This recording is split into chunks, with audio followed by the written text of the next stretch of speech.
आइए आज हम एक दिलचस्प कहानी सुनते हैं। ये कहानी है हमारे राष्ट्रध्वज तिरंगे की। इस तिरंगे को आज हम पूरी शान से लहराते हैं।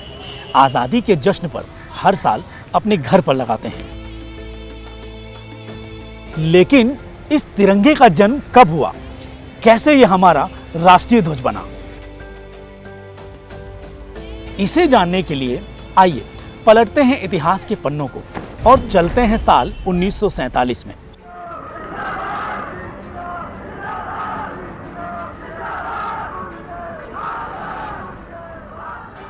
आजादी के आंदोलन का वो आखिरी साल, जब एहसास होने लगा था कि स्वतंत्र भारत का सपना अब सिर्फ कल्पना नहीं, ये साकार होने वाला है। 22 जुलाई 1947 को भारत की संविधान सभा ने डॉक्टर राजेंद्र प्रसाद की अध्यक्षता में भारतीय ध्वज के वर्तमान स्वरूप तिरंगे को स्वतंत्र भारत के प्रतीक के रूप में अपनाया।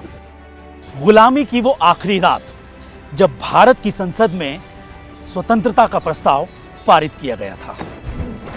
संविधान सभा की सदस्य और सामाजिक कार्यकर्ता हंसा मेहता ने स्वतंत्र भारत का राष्ट्रध्वज प्रस्तुत किया।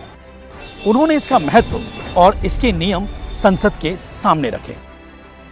आधी रात को देश के संसद भवन में तिरंगे को फहराया गया और अगली सुबह सूर्य की पहली किरण देश में आजादी का नया सवेरा लेकर आई और देश के हर नागरिक ने एक आजाद भारत की पहली सुबह का अनुभव किया। तिरंगे को लाल किले की प्राचीर से फहराया गया और देश की आजादी का प्रतीक बना, जिसे आज भी हर साल हम लाल किले पर और पूरे देश में शान से लहराते हैं। लेकिन क्या आप जानते हैं वो तिरंगा कहां है?